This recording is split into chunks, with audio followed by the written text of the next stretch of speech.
Well, greetings and salutations, everybody. Welcome to the best damn movie-related show on the planet Earth, the John Campea Show podcast, coming from right here in our quaint little studio. I'm, of course, your host, John Campea, and it is an awesome honor and privilege, as it is every day, to have you, my international friends, gather around. We talk about our favorite things in the world, movies and movie news, TV and streaming, all sorts of good things. And I'm so glad you're joining me here today. It is Friday, and I am here all by myself. Now, the reason I'm here all by myself today is because we needed today, so I had Ray and Jonathan and our buddy Ryan in here today, and we needed to use today to do some behind the scenes stuff to get our one final big push to get ready for Filthy Sports. So for those of you who may not have heard, we are starting a new podcast, a new show called Filthy Sports that is on a different YouTube channel. It's not on this YouTube channel. This YouTube channel is for movies and movie news and all sorts of good stuff. Our sports stuff is going to be over on our new YouTube channel called Filthy Sports. It's at youtube.com/Filthy Sports. And that's where you can find it. And we're going to do our first show on Monday. And we're very excited about it. Obviously we're going to be covering the UFC fights. Basketball's coming up, hockey's coming up. We're in the midst of the NFL season. Lots of good stuff to cover. So that's going to be on at 4 p.m. Los Angeles time, Monday through Thursday. 4 p.m. Los Angeles time, Monday through Thursday. And that's when Filthy Sports is going to be. So then I gave everybody else the rest of the day off because they worked so hard today to get everything ready for that. And so I'm doing the show on this Friday solo. So it's just you, me, a good bottle of champagne, and some pretty fun stuff to talk about. So here's how our show's going to go today. We're going to start off by talking about a couple of predetermined topics. Then in the second part of the show, I'm going to be going over and taking the live comments and questions you guys have been sending into our tip link. So without any further ado, let's get things started. Andrew Garfield is my favorite Spider-Man. I've said that for a long time, ever since the Amazing Spider-Man movies came out. Now, I love Tom Holland's Spider-Man. And I love Tobey Maguire's Spider-Man. Like, there's nothing wrong with either of them. I love them all. But Andrew Garfield, for me, he was always just my favorite one. And to see him in Spider-Man No Way Home and to have that moment of redemption, catching MJ and all that kind of stuff, that was all very sweet and powerful. And I love seeing all three of them together. But Andrew's my favorite. Now, a lot of people have asked me, John, when do you think we're going to see Andrew Garfield back? And I said, I don't think we will. He's my favorite, but I don't think we're going to see him back because I think Spider-Man No Way Home was the swan song, the goodbye that we never got to have with him because, they pulled the plug on it after the whole Electro fiasco of The Amazing Spider-Man 2. Listen, I loved The Amazing Spider-Man 1. I really did. I don't think that movie gets enough credit. Obviously, Spider-Man 2, The Amazing Spider-Man 2 was a big step down, obviously. But the problem wasn't Andrew Garfield. So when people ask me, do I think he'll be back? I say no. I think that was his goodbye. That was his farewell. And he's not coming back. Well, you know who's not shooting down the idea of him coming back as Spider-Man? Andrew Garfield's not shooting down the idea of him coming back as Spider-Man. This comes to us from Variety, where he was asked directly, would you come back and play Spider-Man again? And Garfield said the following. He said, for sure, I would 100% come back if it was the right thing, if it's additive to the culture, if there's a great concept or something that hasn't been done before that's unique and odd and exciting and that you can sink your teeth into, the actor told Esquire. I love that character, and it brings joy. If part of what I bring is joy, then I'm joyful in return. Can I just say, first of all, this whole thing about, if it's the right story, if they do something new, every actor in the world said, no, you know what? No actor has ever meant that. Every actor in the world has always said it, but they don't really mean it. What they're saying is, yes, I'd come back. But you ever notice that whenever an actor is asked, hey, would you come back for this? They say, oh yeah, if it's a really good script and if they give something fresh and new, and even when they don't have something fresh and new, they end up coming back. Anyway, let's just put that aside for a second. Something that Andrew Garfield said that I love in this comment, and I want to visit this comment again. And I think this is key. I love that that character, and it brings joy. I love that. There's an awareness, I think, to what Andrew is saying here, that, you know, there is something.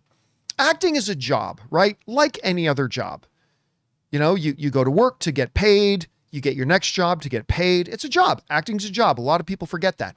But I love it when a performer, like say an Andrew Garfield, is cognizant of the fact that while acting is a job like any other job, there is a uniqueness to it. And one of those unique aspects is the fact that him doing his job, particularly playing this character, brings joy.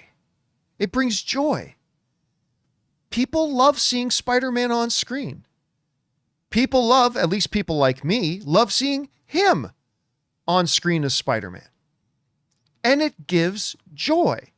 There's a lot of people around us who aren't lucky enough to have a job that they like and they can earn a living from, but that also at the same time brings people joy.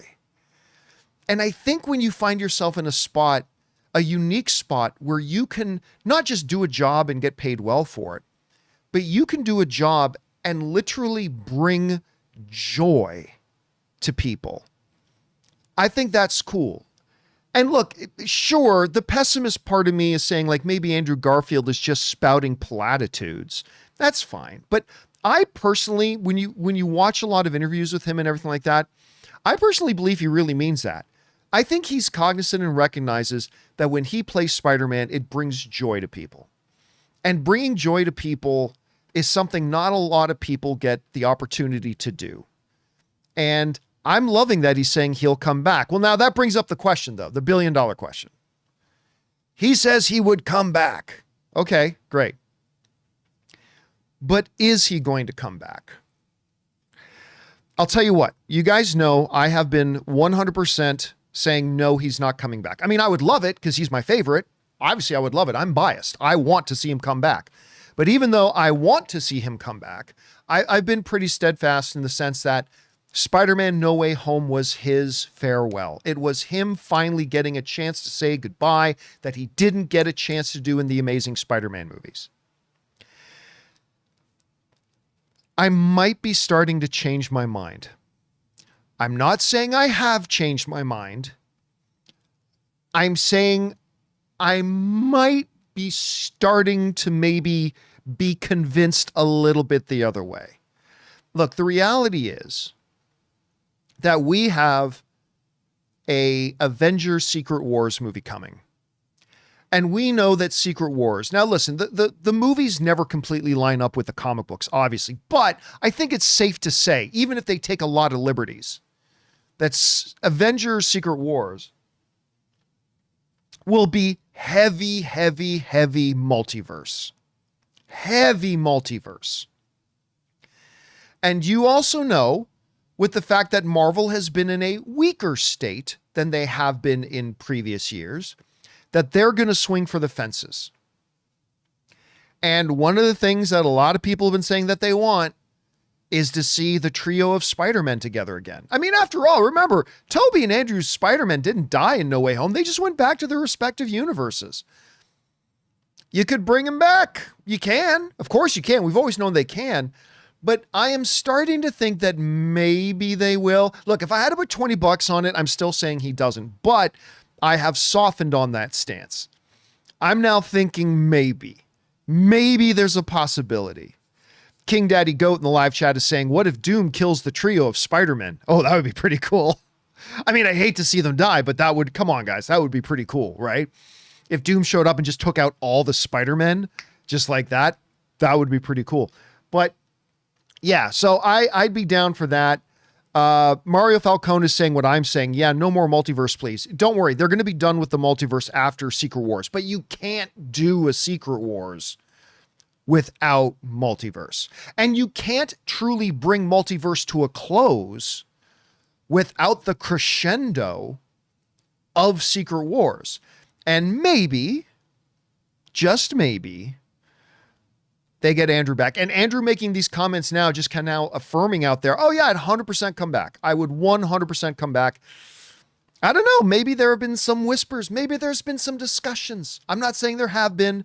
I'm just throwing that out there. Anyway, guys, question is for you. What do you think about Andrew Garfield's comments saying he would 100% come back to play Spider-Man again? Are you like I have been? No way. No way. He's done. He did it. It was beautiful. Mwah, chef's kiss. You can't top that as a farewell. It's going to be done. Or are you like a lot of the other people who think he's absolutely going to come back? He's going to bring him back in Secret Wars. We're going to have him on screen one more time, maybe more. Whatever you guys think, jump down into the comments section below and let us know your thoughts. All right, guys. With that down, let's move on to this, shall we? You know, one of my favorite set of movies the last couple of years has been Spider-Man Into the Spider-Verse and Spider-Man Across the Spider-Verse. I did not think the movies looked, at least the first one, I didn't think the first one looked good. I wasn't looking forward to it. And then I positively, passionately fell in love with it. It's one of the two films together, two of my favorite films of the past number of years, and I absolutely adore them. And one of the great things in them is Nicolas Cage's Spider-Man Noir. Now, you guys remember that a while ago, they announced that Amazon and MGM are going to be producing a live-action Spider-Man Noir with Nicolas Cage. Hard to believe, but it's actually happening. And it's more than just actually happening. It is, in fact, happening. As the first images, they're on set, they're shooting this thing. The first images of Nicolas Cage on set of Spider-Man Noir have now surfaced and come to light. Now, we see Nicolas Cage here. By the way, Nicolas Cage is 60 now. I'm just throwing that out there. Nick's 60. I don't know how much longer he's got doing superhero and action movies in him, but God bless him for doing this. So our first pictures of him in it there. Now, we don't see him in the Spider-Man Noir mask. We don't see him in the hat and everything. It looks like that might be the trench coat. Now, I don't know if this is an Uncle Ben or Uncle Benjamin situation where he's kind of like looking sad. See that picture in the corner there?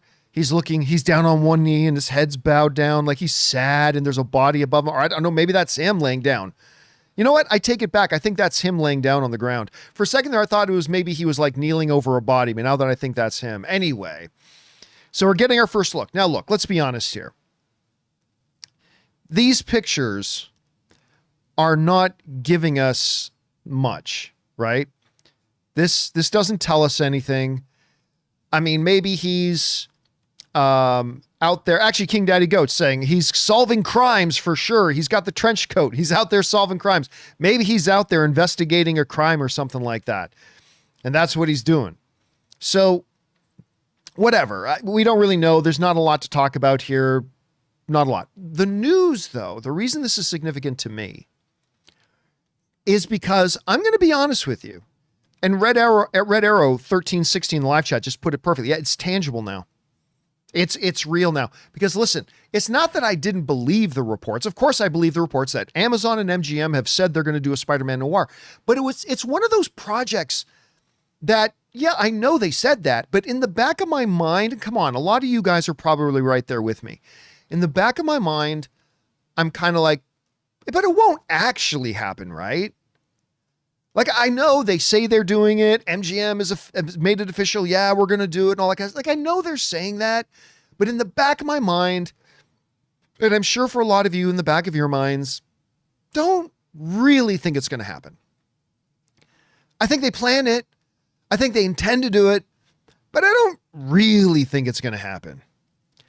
And these photos, them on set, Nick Cage in costume, I mean, it's the tangibilization of it. It's actually real. Now, so that brings up the question again for us as fans of it is, how do we feel about them doing a live action? And here's a bigger question. Is it truly the Spider-Man Noir from Into the Spider-Verse and Across the Spider-Verse? Is this actually him? Or is it just another version of him and they actually got Nicolas Cage to play it? Now, I'm going to be honest with you. I'm okay either way. Like if they just say this is a Spider-Man noir story and we are getting Nicolas Cage to play it, but it's not the same Spider-Man noir that we see in the Miles Morales movies, I'll be a little disappointed, but to be honest with you, I'm okay with that. Like the Into the Spider-Verse is animated. This is live action. If they want to say it's something different and separate, I'm fine with that. I'm okay with it. But my preference would be for them to say, this is the same guy who met Miles when he was pulled into the multiverse. That's what I would prefer. That's what I hope they're doing. I don't know that they're doing it, again, because it's a different studio making it. It's all licenses that belong to Sony, but this is Amazon and MGM doing it. So I simply don't know. So I'm okay if it's a totally separate story. My preference is if it's connected to Miles. And if at some point in this, I would love it if this story takes place in between the events of Into the Spider-Verse and Across the Spider-Verse. And maybe he's sitting in a bar at some point and talking to some guy at the bar. I met this kid who just made me realize that there's more I can do, or something ridiculous like that, right? Anyway, guys, question is for you. What do you think about these new images, the first images, the real images of Nicolas Cage playing Spider-Man Noir? I think it's pretty cool. Again, it doesn't tell us much. It doesn't actually say much, but it's just it makes it concrete. This is real. This is happening. What do you think the story is going to be? Is it going to be just a separate Spider-Man Noir story, not necessarily connected to the Miles stuff? Or will this be the actual live action same guy that we saw in Into the Spider-Verse? Whatever you guys think, jump down into the comments section below and let us know your thoughts. All right, guys. With that down, let's move on to this, shall we? Joker, Folie à Deux, Folie FU is now officially out and in theaters, and people everywhere are finally getting to see just how suck-ass this movie is. It's horrible. Now, you guys have heard me talk about it. You guys know that I love the first Joker. I love it. I think it's brilliant. It had so much to say. Every scene was layered with allegory and commentary and observation, and it always had something to say. A brilliant story about a broken man in a broken world and how the broken world doesn't know how to deal with this broken man, and vice versa. I thought it was brilliant, and I was totally excited for Joker 2. And I was even totally on board when I heard they were going to kind of make it a semi-musical. It's not a full musical. Like, I think there's not enough music in this movie to call it a musical proper, but I'll call it a semi-musical because there's enough. But I was completely on board when they said they're going to do it kind of as a musical, because I thought, you know what? We always ask our filmmakers to do something different, take some big swings, take some risks. And I thought, you know what? That's ballsy. Taking this Joker story and trying to make it a partial musical as well. Hey, that's kind of gutsy. I don't know if it's going to work, but that's gutsy. Give it a shot. And of course, the movie completely and utterly sucks. It's awful. You've already heard me review it. Whereas the first film had so much allegory, this has none. Where the first film had so much commentary, this film has none. Where the first film always had something to say, this film has none. This is a pointless movie, and the music is pointless in it. It doesn't, like in a true musical, the music tells the story. In Joker 2, the music interrupts the story. Two very different things, and it was a real pain in the ass. And by the end of the movie, I just asked myself, why the hell did they make this film? Why did they make this movie? Because it had nothing to say. I mean, I get it.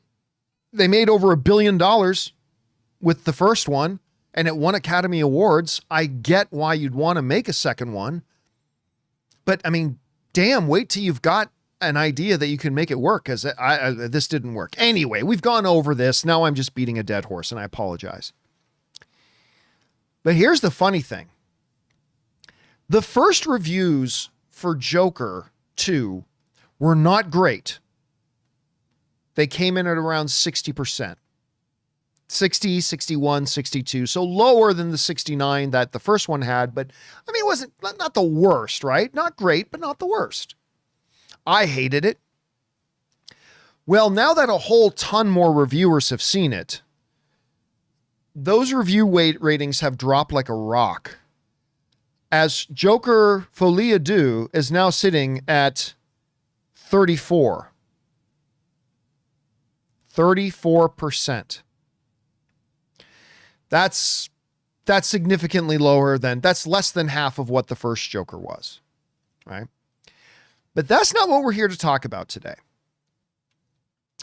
What we're here to talk about today is not the critic score, because I think once I saw Joker 2 earlier in the week, and once a lot of you guys saw it, I think we all knew the critic score was going to come down, right? Like we all knew it was going to come down from 60. Only there weren't many reviews there. We knew once more reviews come in, it was going to go down. That's understandable. It's notable. Yes, for sure. It's not unimportant. It's an important thing that the critic score for this is 34%. But the story here is the other number. Not the 34% critic rating, but the 36% audience score. 36% audience score. So just for context, the first Joker movie, whose critic score has gone down from 69 to 68, but the audience score of the first Joker movie was 89%. Not everybody loved it. That's fine, but still a very strong audience score. I love the movie. I think it was brilliant. We've gone from an 89% audience score to a 36% audience score. But wait, there's more. Because the story isn't even that the audience score of Joker 2 is so much lower than the audience score of the first Joker. That's not the story. Here's the story. The audience score of Joker 2 is now officially lower than the audience score of Madam Webb. For those of you who are shaking your heads and going, surely I did not hear him correctly. You did hear me correctly, and don't call me Shirley. Little airplane there for you. Joker Folie à Deux, the sequel to the brilliant Academy Award-winning film Joker, has now a lower audience score than Madam Webb. Not a lower critic score. Madam Webb still clearly has the lower critic score, but it's got a lower audience score by a bunch. It's like 21% lower than Madam Webb. 21% lower than Madam Webb. I put it to you, my film-loving brethren. You would have a hard time making a movie that got a 21% lower audience score than Madam Webb. I don't know. Maybe we could do it. We could probably do it, but it wouldn't be easy. It would not be easy. Hammering an audience score that low. It would be a feat. It would be an accomplishment. All right. So I want to visit this for a second. So do I think that Joker 2 is worse than Madam Webb? The audience score is 21% lower. I don't think you would find a lot of people. I'm sure you would find some, but I don't think you would find a lot of people, including me, that would say that Joker 2 is, and because Joker 2 is bad. It's a terrible movie, but is it worse than Madam Webb? No. It's not worse than Madam Webb. So then why does it have 21% lower than Madam Webb did? I have a theory. All right, I have a theory, and I want to know if you guys agree with me. Maybe you do, maybe you don't. Maybe you've got some other theories. Because again, I contend that if you ask most people, do you think Madam Web is better than Joker 2? I think most people would say no. So why does it have a 21% higher score than Joker 2 does? Here's my theory. Expectations. Expectations. I think because, look, I knew there was a very, very high chance. When I went in to watch Madam Web, while I had some hope for it, we all knew there was a very high expectation that it probably wasn't going to be very good, right? Right? And so we went in, and sure enough, it completely sucked, and we walked out. Probably a lot of us walked out going, well, yeah, that was about what I expected it to be. That was about what I expected it to be, right? But with Joker, the first one is one of the only comic book related films to ever be nominated for Best Picture at the Academy Awards.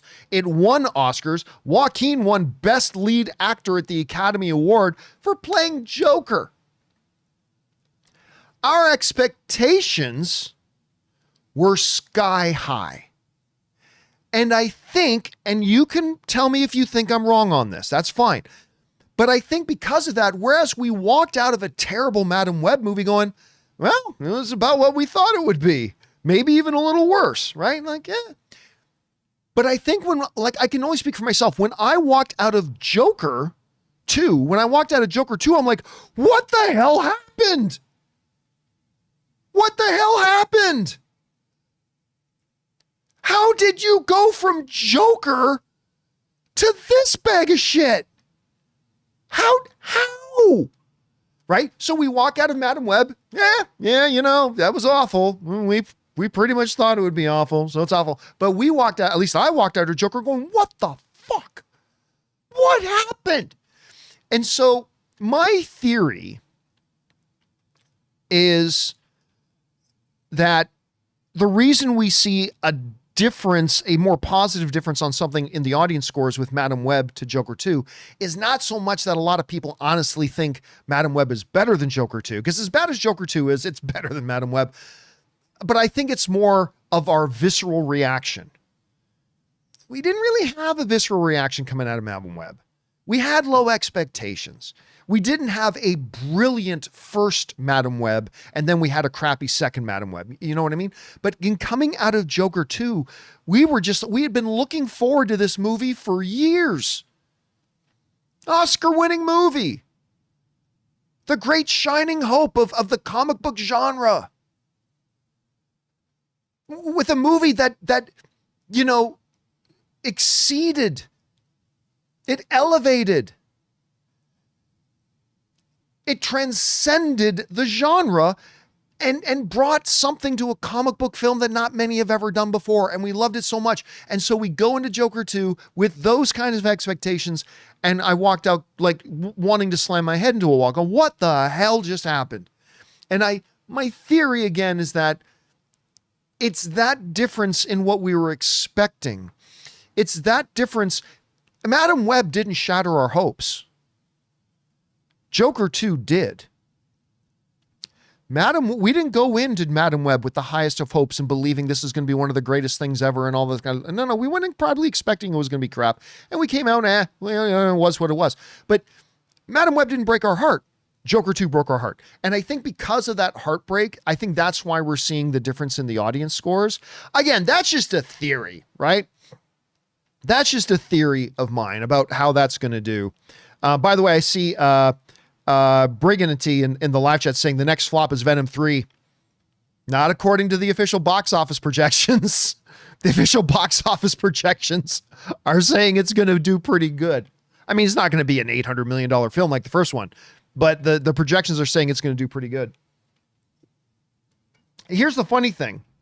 I can now, with some confidence, say that I am projecting that Venom 3, and I never would have said this a month ago, Venom 3, ladies and gentlemen, is going to be a better movie than Joker 2. Come on. There's a lot of you who now agree with that. We have ever thought that a month ago. But today, There are a lot of you that probably agree with me now, saying, it can't be any worse than Joker 2. Anyway, guys, the question is for you. What do you think about this? The audience scores for Madam Web are higher than the audience scores for Joker 2.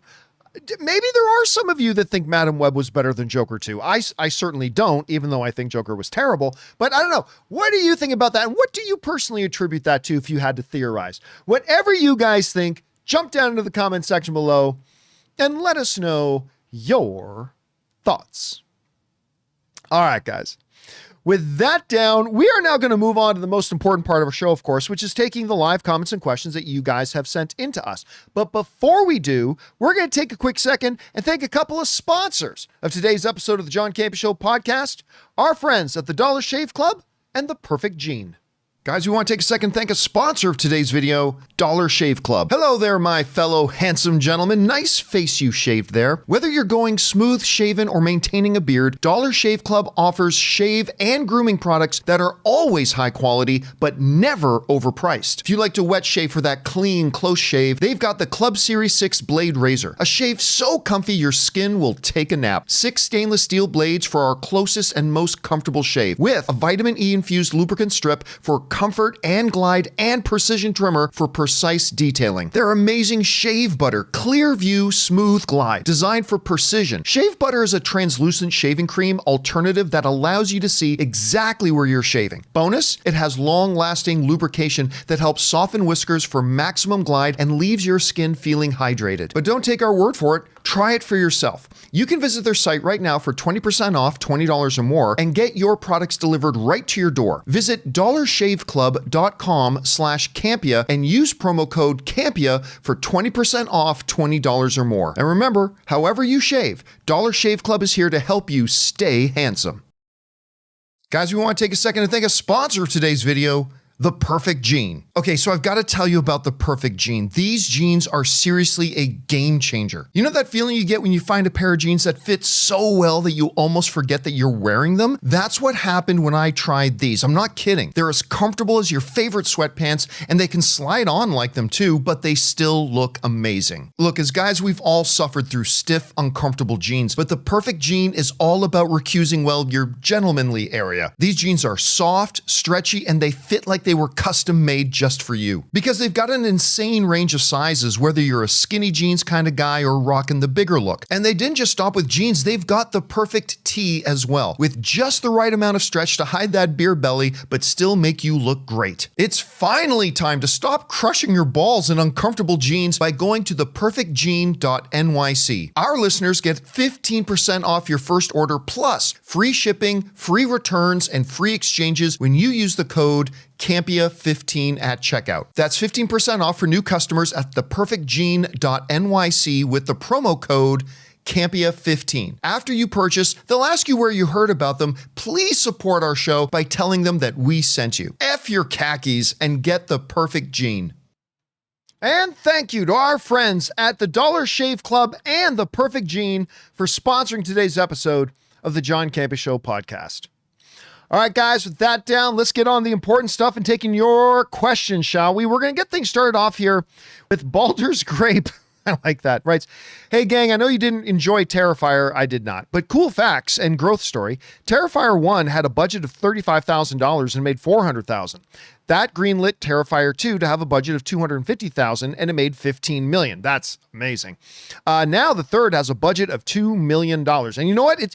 It'll probably make money. I mean, when you make movies for really, really reasonable budgets, you can have nobody go see them and still make money.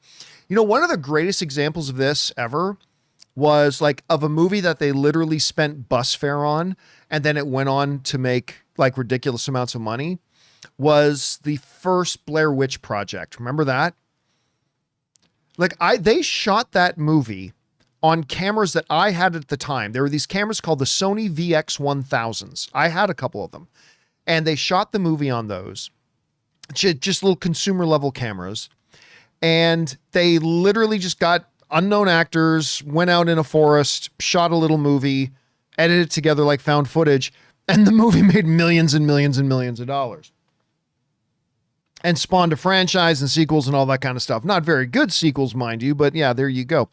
And so it's always kind of neat. Listen, yeah, you're right. I'm not a fan of the Terrifier movie. I only saw the one, and even that was only half. It's just not for me, and that's fine. But I love seeing great success stories like that. I love seeing movies like Terrifier that spend $35,000 on it and make 10 times its money, 15 times its money, whatever. I love seeing those stories, and I'm glad it's having that success. All right. And next up, we've got Scott Brown, who writes, is oversaturation maybe one of the reasons that the last 3 Transformers movie haven't done well? No. We've had a movie every 2 years since 2007, plus 8 animated series and several video games. Maybe they should take a 5-year break. What do you think they should do? No, it has nothing to do with saturation. For years, over a decade, whenever like a franchise or something like that starts to not do as well, people like yourself, Scott, well-meaning people will say stuff like, oh, maybe it's oversaturation. There's no such thing. There's no such thing. I'll give you an example. You know, Marvel was putting out 2 to 3 movies every single year. And they averaged $1 billion of film. And they did that for like 10 years. 10 years. Sometimes 3, 4, 5. Once the Disney Plus stuff started coming out, 6, 7 projects in a year. But they did that for well over a decade. It never went down. I often say this. And people say, John, that's not a good comparison. Yes, it is. It absolutely is. Here's this. Just this year alone, I watched 8 episodes of House of the Dragon. I watched the equivalent of 5 movies in Westeros in House of the Dragon just this year. Is it oversaturated? No. John, you can't compare television to movies. Yes, you can. Seeing the Autobots and Decepticons on screen for 2 hours every 2 years, 2 hours of screen time every 2 years is not oversaturating. I literally just watched 10 hours of Shogun. I'm ready for more. The issue is quality. The issue is quality. See, that's when we talked about like Marvel.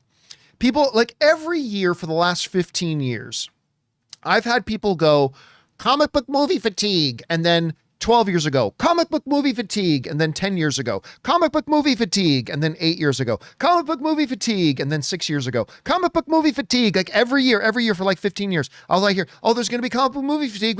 And every year, more and more of the comic book movies just make billions and billions and billions and billions and billions and billions.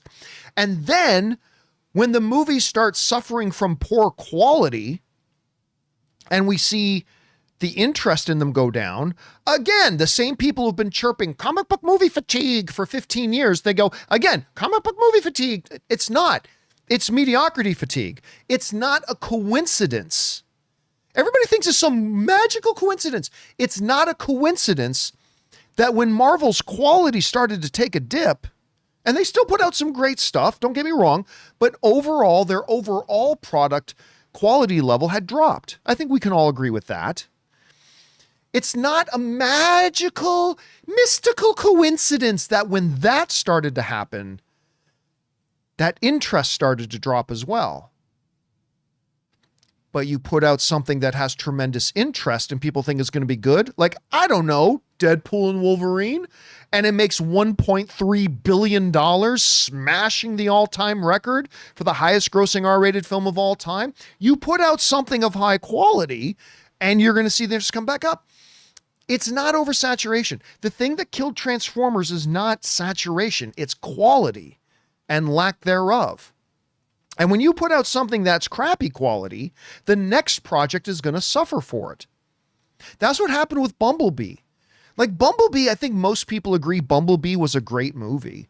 But the problem is Michael Bay, and I like Michael Bay. Don't misinterpret me. I'm actually a Michael Bay defender in a lot of different situations.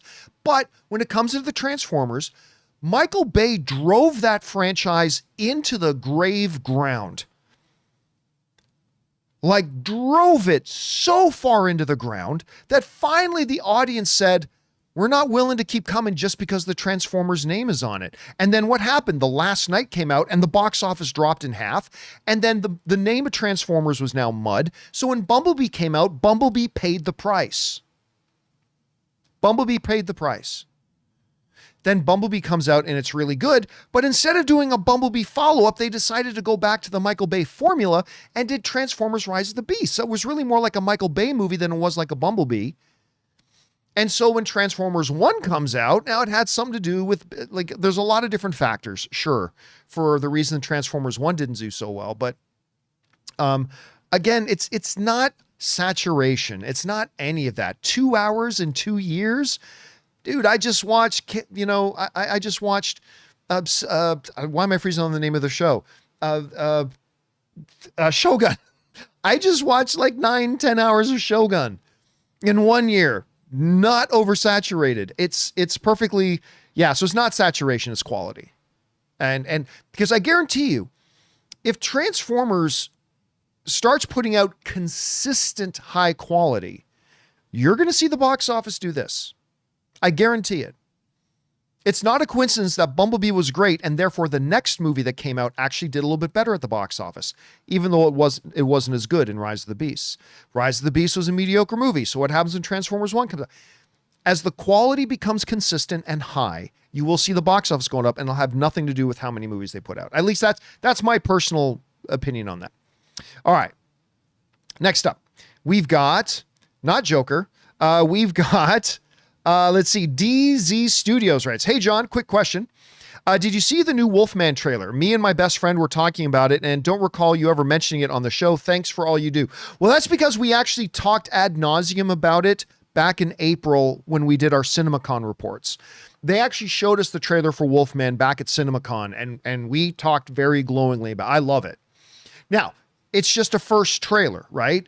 We're not getting a lot of the meat of the movie and what is the story of it.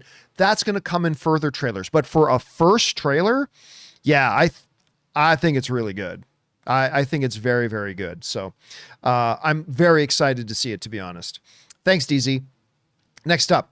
DZ also writes, with Hans Zimmer out on tour, I had flashbacks of high school when our marching band show theme was Pirates, my favorite franchise ever. I played some awesome scores in band, Jaws, Jurassic, Star Wars, Harry Potter, on the, I don't even know how to say this, the baby tuba, the euphonium? The euphonium. I'm going to call it the euphonium.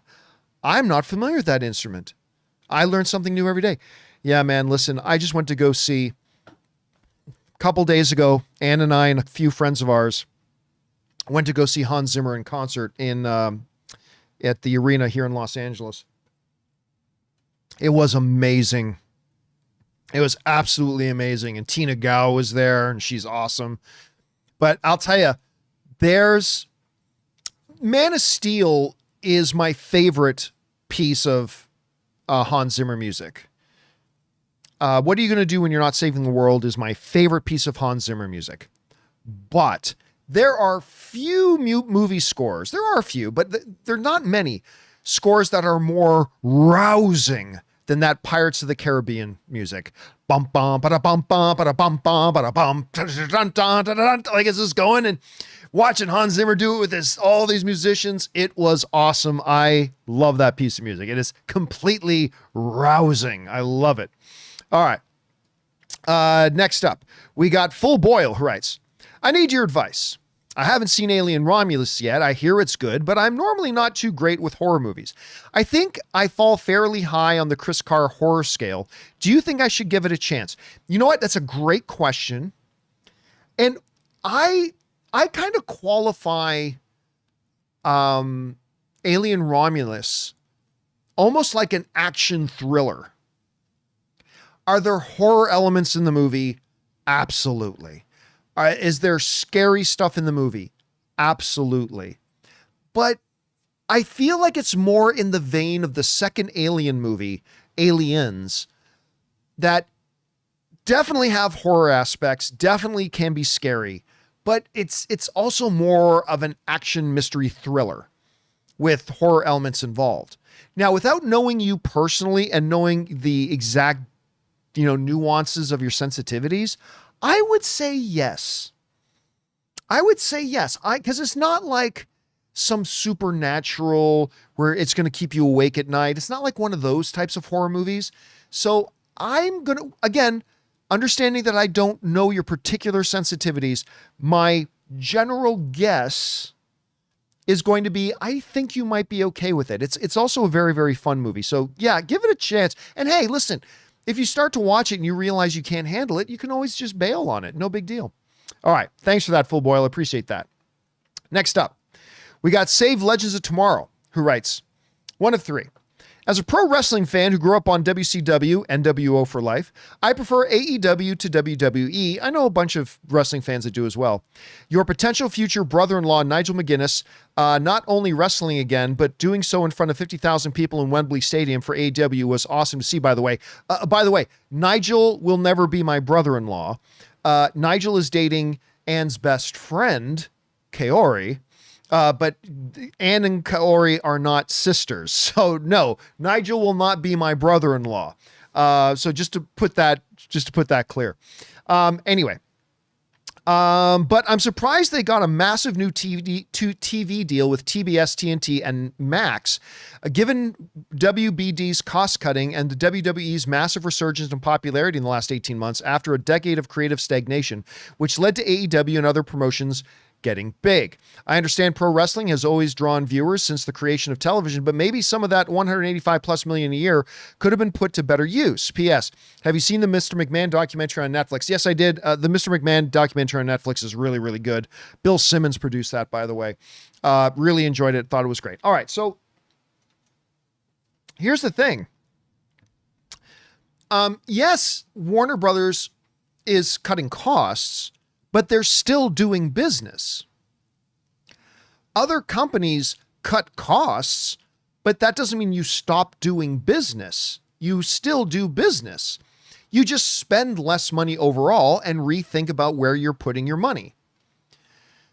185 million a year, but think about this for a second. That's a bargain. Because like 185 million, you can spend that on one big blockbuster movie. This is getting them a year of content, a year of multiple weekly content, of very popular content. And listen, you just mentioned the AEW show that they did at Wembley Stadium. They packed out Wembley Stadium. They sold that thing out. And Nigel just wrestled Bryan Danielson in New York at Arthur Ashe Stadium. Sold that place out. So yeah, it's not WWE, but it's still a very active, very popular amongst wrestling fans brand. And for that to get weekly content for a year that has some serious upside, and being on these networks, it opens up and raises the roof on their potential to grow. I'm not saying they're going to pass WWE or anything like that, but listen, that's a great deal. You still got to do business. You still got to make content. And for 185 million for this much content that they're going to get with something as popular as this right now, that's excellent deal making, to be honest. It doesn't guarantee it's going to work. Nothing is guaranteed to work, but I think it's a good move for them. I really do. I think it's good for AEW, and I think it's good for TNT, Warner Brothers, Max, all that kind of stuff. All right. DJ Infa says, I should have been more clear yesterday. In the UK, none of Tom Holland's Spider-Man movies are on Disney Plus. The USA might be different. Yeah, that's true. Because remember, Sony owns those movies. But John, the Tom Holland Spider-Man movies are part of the MCU. Yes, they are, but they still belong to Sony. And Sony, as the distributor, can put those movies anywhere they want. If Disney Plus offers the highest amount of money, put it on Disney Plus. If in another territory somebody else offers more money, put it on somewhere else. But ultimately, I think the Tom Holland Spider-Man movies worldwide will all end up on a Disney platform. But for now, I mean, Sony can put them wherever they want, and that's why you will sometimes see those scattered around a bit. All right. Next up, Super Nintendo Chalmers writes, I think you do a great job. Well, thank you. I especially think you shine when you talk the business side of movies, TV, streaming, etc. I think I just really enjoy the business side too. Like, I love, obviously, movies and television, but I'm also fascinated about what goes into getting those things made and then delivered to us, the fans. And so I just get really excited about the business side as well. I know the business side puts a lot of people to sleep. I get that. But for me, it's a lot of fun. All right. Let's see. Petey Pete writes, hey, John, love the show. Keep up the good work. Thank you. I cannot recommend the TV show Banshee. Everybody keeps writing in and saying you should watch Banshee. Enough. It's such an awesome show with awesome characters. Job is my favorite character. Take care all. Well, obviously, I don't know who Job is. I've never seen Banshee. But this is the one with Homelander, right? Why am I freezing on the actor's name who plays Homelander? But that's the one, right? Banshee is the one that Homelander stars in. I know there's like a 10-second delay between when I say something when you guys actually hear it. Anthony Starr. Thank you. Cheesy McSqueezy said Anthony Starr. So yeah, that's the one with Anthony Starr. Yeah, everybody keeps telling me, John, if you like Homelander, you should watch Banshee. I still don't know anything about the show at all. I've never watched an episode. But this week, my wife, Anne, is going to Paris with her friend Kat. The two of them are going to run off to Paris tomorrow. Anne's leaving for Paris tomorrow. She's going for 6 days, and because she wants to go to Paris Disneyland. Whatever. But that means I'm going to have a lot of time to start binge watching some stuff, and maybe Banshee is going to be one of those things that I pull up and start watching because everybody keeps recommending it, so I'm going to have to check it out. All right. Next, Cleo McDowell writes, hey, John and crew, Zack Snyder should stick to animation. I don't believe that. Because Twilight of the Gods is an amazing animated series on Netflix. Romance, sex, and violence all wrapped up in a nice cohesive bow of great storytelling. Imagine Game of Thrones animated. Have a great week. Yeah, I've heard good things about Twilight of the Gods. Now, but I do not believe, even though I haven't seen Twilight of the Gods yet, again, something I'll have to catch up on this week, I do not believe Zack Snyder should stick to animation. Zack Snyder has Rebel Moon, let's just call it what it is some of the worst on-screen stuff I've ever seen. It's that bad. The Rebel Moon movies are laughably bad. Like that level of awful. But Zack Snyder's made a lot of content that I really like. Like, and I'm not just talking 300 because everybody likes 300, but I mean, I think Zack Snyder, look, he has the potential to be very good and the potential to be very bad, like a lot of people. But when Zack Snyder's really on his A game, I think he makes very, very good, compelling content. At least has the potential to. And so whereas Rebel Moon may be terrible, his latest live action thing does not define who he is as a filmmaker. I very much look forward to him doing more live action stuff. Now, if he's had some success in Twilight of the Gods, great. But that doesn't mean his next one won't be bad, right? His next animated thing might be bad. His next live action thing might be great. I think Zack Snyder should continue to tell stories in whatever medium presents itself. If he's got a great animated story to tell it. If he's got a good live action story to tell it. So that's kind of my thought on that. All right. Thanks for that, Cleo. Appreciate that, man.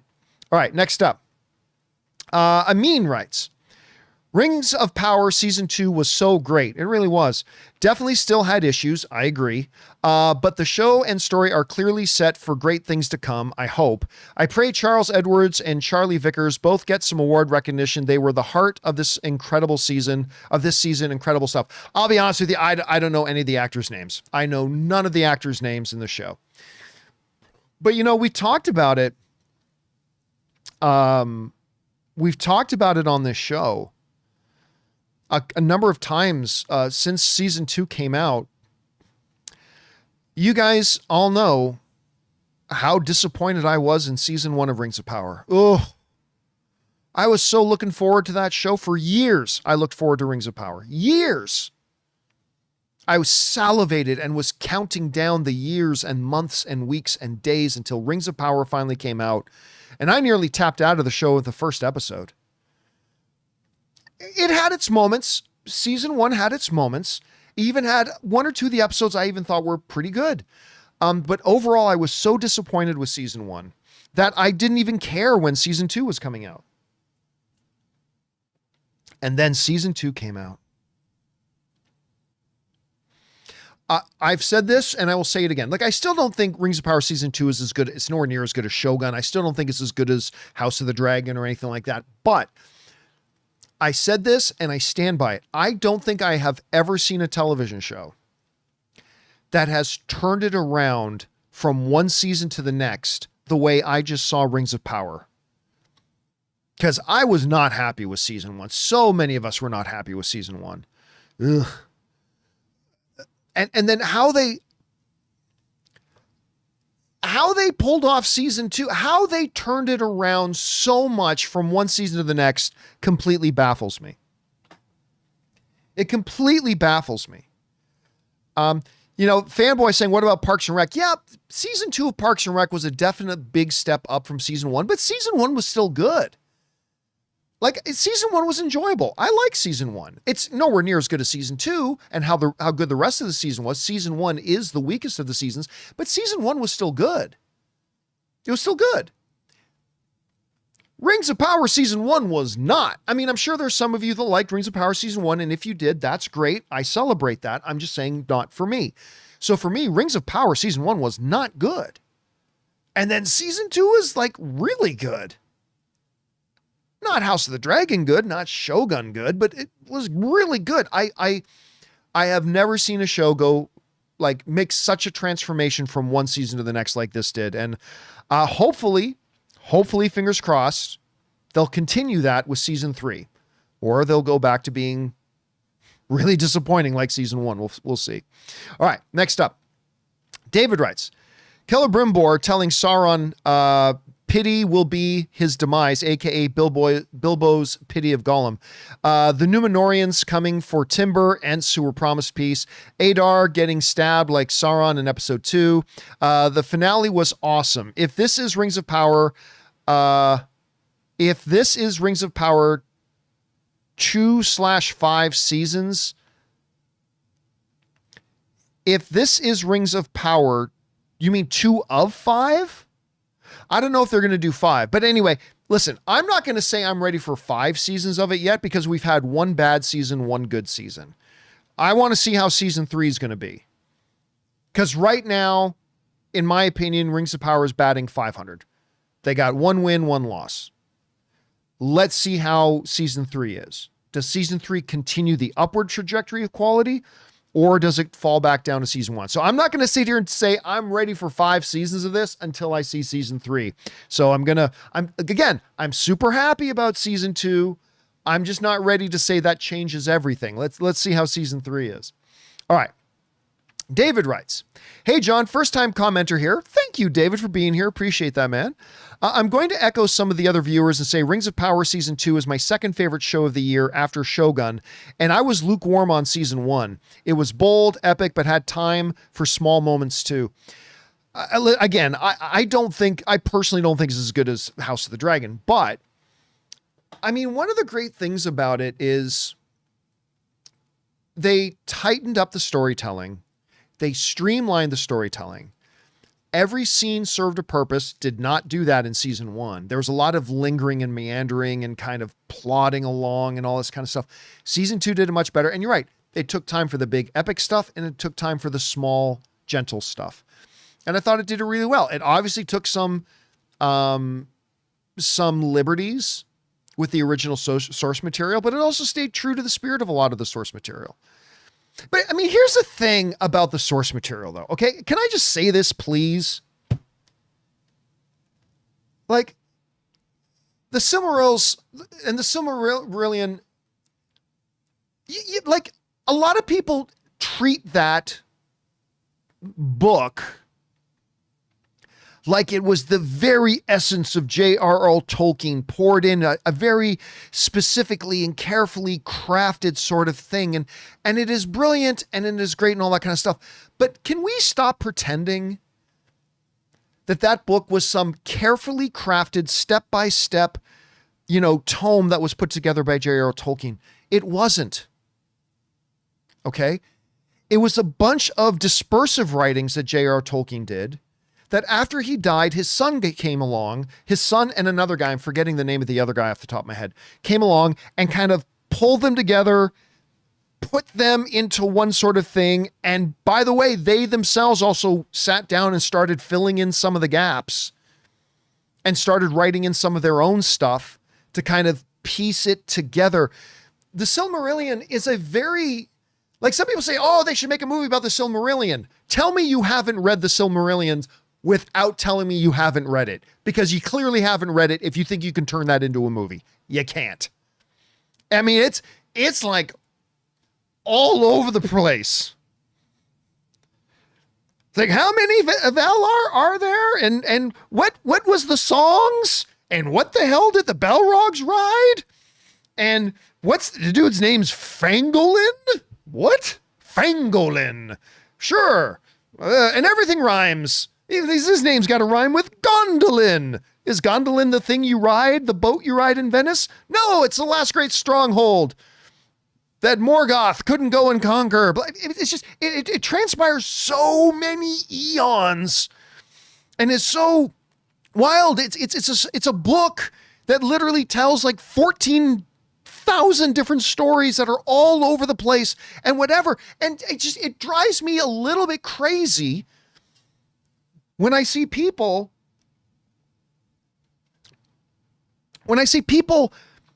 treating it like it's The Hobbit or like it's Two Towers, that it's one very definitive, laid out, specific story that J.R. Tolkien put very careful planning and detail into just how this particular story transpires and goes.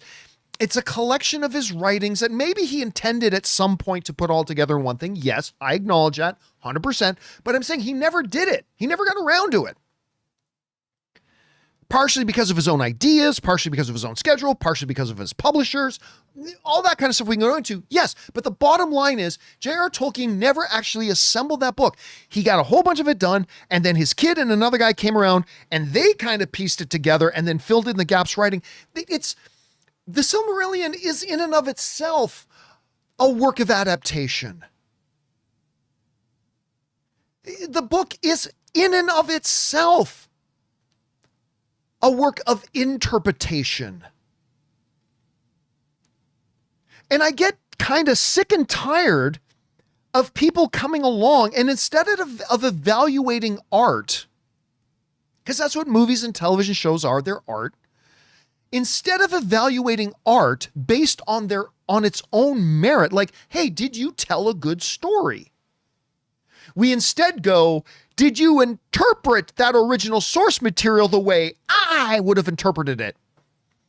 You know, the source material you're worshiping so much was in and of itself an interpretation by people who weren't J.R.R. Tolkien. You know that, right? Tell me you understand that. And it's again, if you watch, because I watched Rings of Power Season 1, I didn't like it. But the reason I didn't like it was because I think in its own merits, it wasn't very good.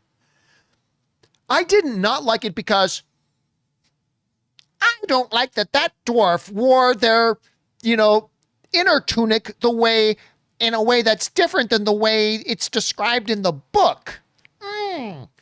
No, I didn't like it because it wasn't good. Rings of Power takes season 2 takes liberties, but it's good. And if you go around in life just only judging it about whether or not it sticks, verbatim to the source material, you're just making yourself miserable. And it's a double standard because comic book movies never stick to the source material. Unless you're Sin City, which did. Unless you're Sin City, comic book stuff never sticks to the source material. Ever. I've said it 1,000 times. Civil War, one of the greatest comic book movies ever made. Nothing like the comic book story Civil War. Nothing like it. Days of Future Past, another top 10 greatest comic book movie of all time.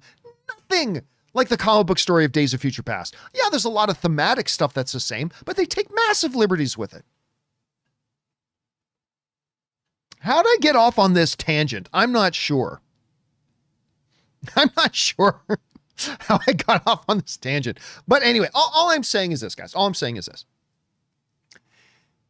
If you watch Rings of Power Season 2, and to you, it didn't work, like Season 1 didn't work for me, because it's just not told well, you're not digging the characters, you don't think the narrative's flowing well, that's fair. Nothing wrong with that. We all like certain things and dislike certain things. If you look at Rings of Power Season 2 and go, you know what? Just didn't like it. Didn't work for me. Just like I did with Season 1. Didn't work for me. That's fine.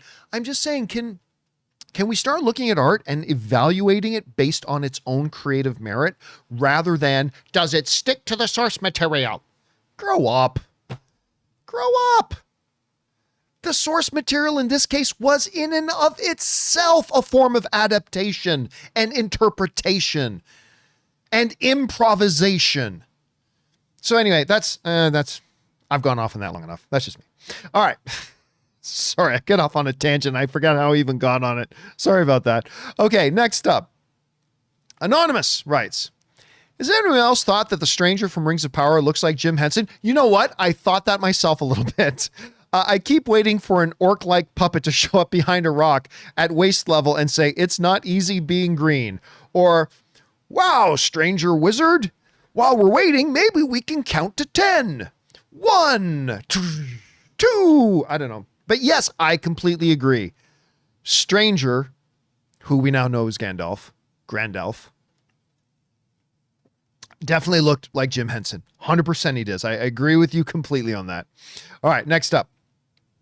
David writes, Rings of Power Episode 4 remained in Nielsen's top 3 with over 1 billion minutes viewed, and the Amazon boss, Salke, said the second season had over 55 million views in 1 month. I can only imagine viewership will keep going up with positive reviews and word of mouth. Yeah, I mean, listen. Remember we were just talking a little bit earlier about quality will affect your viewership, right? So Rings of Power Season 2 opened significantly lower than Rings of Power Season 1. And justifiably so, because people like me watched Rings of Power Season 1, and a lot of us didn't like it. So that's clear. But what's happened? The ratings for Season 2 have gone up and up and up because the quality's better. A lot of people ditched because Season 1's quality was not good. But as Season 2 started to progress, you saw the numbers start to go up, and it's going to be interesting to see now how big or not big does Season 3 debut. I'm guessing it's going to be bigger than Season 2 debuted, maybe still not as big as Season 1 debuted. I'm just guessing. We'll see. All right. Pussy Boy writes, remember how in the old movie, Shia LaBeouf's annoying character used randomly yell, Optimus? Well, when Orion Pax transformed into Prime and landed on the ground, I shouted in the quiet theater, Optimus! I got laughter and clapped from everyone. I'll tell you what, man, I don't care. I know it's an animated movie. I know it's Transformers and all that kind of stuff. My bottom lip quivered a bit. I got a little quivery. When I heard Alpha Trion in the voice, I believe it was Lawrence Fishburne, right? Was that Lawrence Fishburne was the voice? Was it Lawrence Fishburne or Jeremy Wright? Or Jeffrey Wright? I think it was Lawrence Fishburne. Anyway, correct me if I'm wrong in the live chat. Was the voice of Alpha Trion. But when I heard Alpha Trion's voice go, Rise, Optimus Prime. I'm a grown-ass man, and I nearly cried. I don't care. I don't care what y'all think of that. I'm a grown-ass man, and I nearly wept in theaters when I heard Rise, Optimus Prime. I'm like, oh. Such a good movie. Yeah, so I would have been one of those people clapping, man. I would have been one of those people clapping. All right, next up. Anonymous writes, as it currently stands, Joker Folia Do may have a better critic score on Rotten Tomatoes than Madam Web, Borderlands, or The Crow, but its audience score is worse than those 3 movies. We just talked about that, but its audience score is worse than those 3 movies by a meaningful margin. Yikes. Yeah, and again, just to go back to what we talked about earlier, I do not think that Madam Web was a better movie than Joker 2. As bad as I think Joker 2 is, it's terrible. Madam Web was worse. I just think it's the level of disappointment, right? Because again, none of us, nobody walked into Madam Web thinking we might be getting one of the top 5 best films of the year. Nobody thought that. Going into Joker 2, a lot of us did, because the first one was so brilliant and won Academy Awards, made over $1 billion at the box office. We walked in with massive hope for Joker 2 and massive expectations.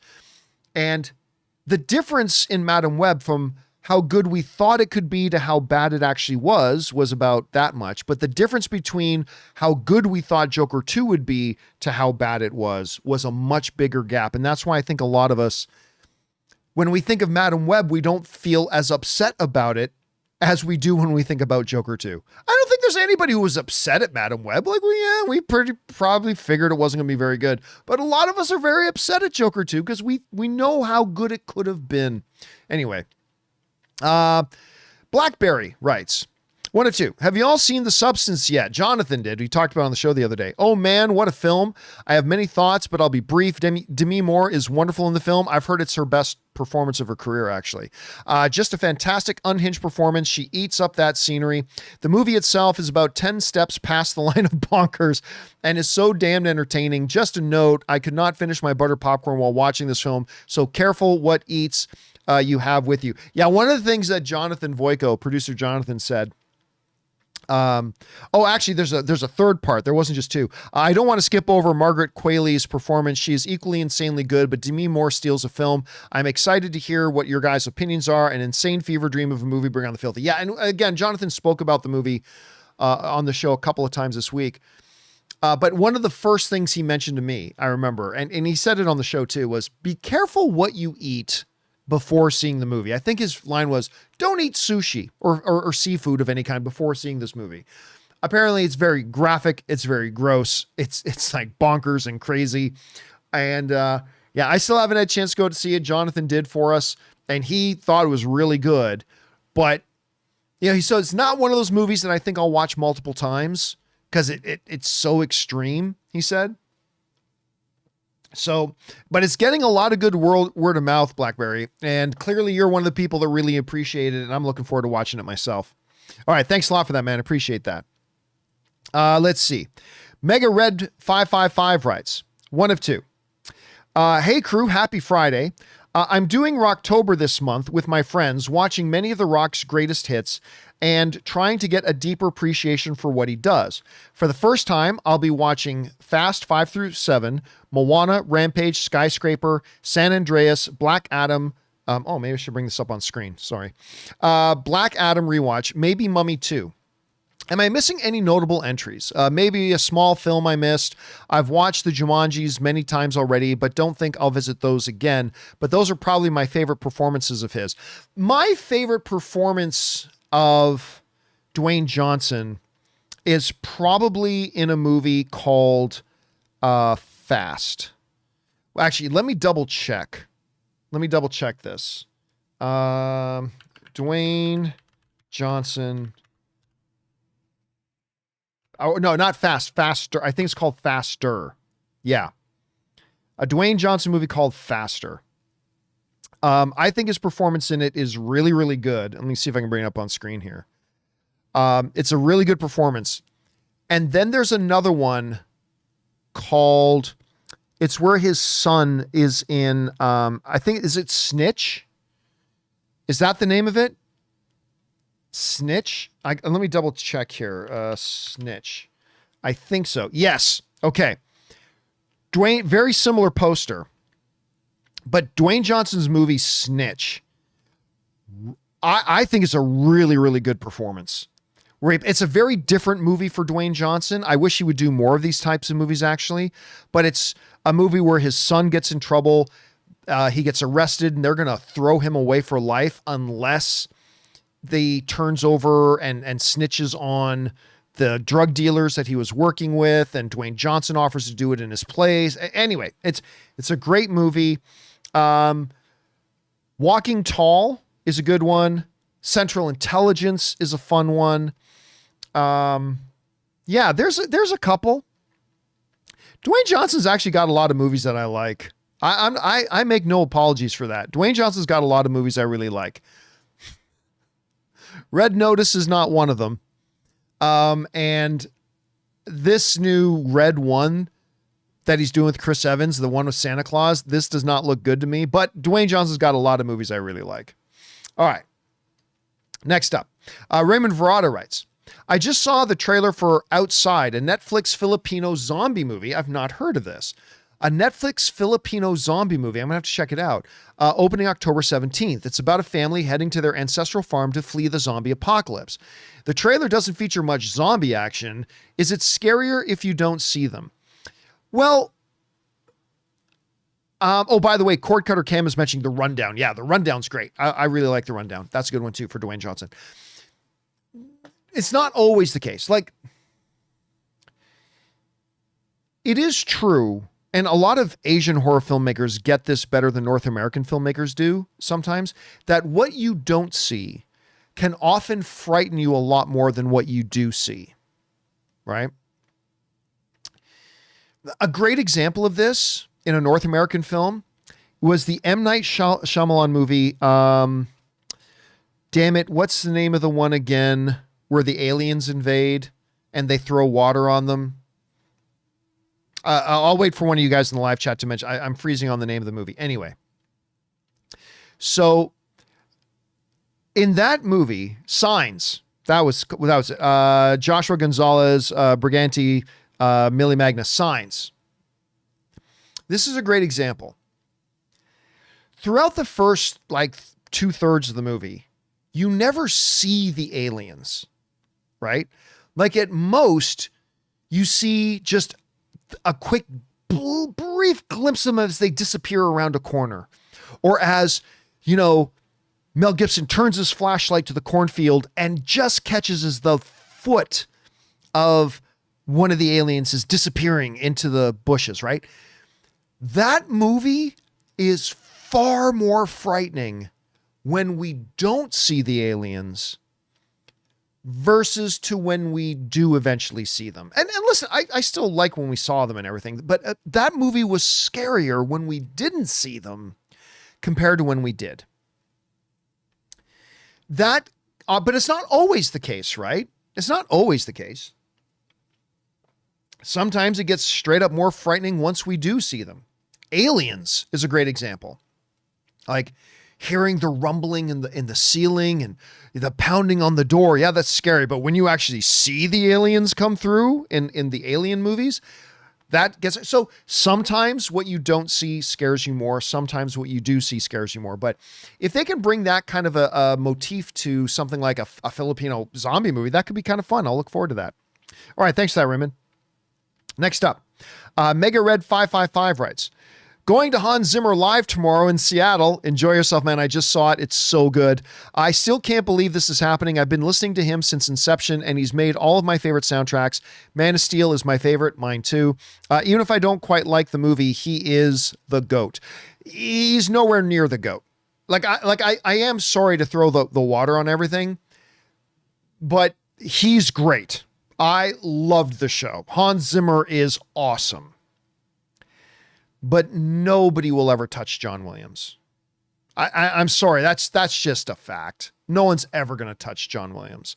John Williams has made, like, of the 25 most memorable, most whistle-worthy, most transportive pieces of music ever written to film, Williams has probably done 20 out of those 25.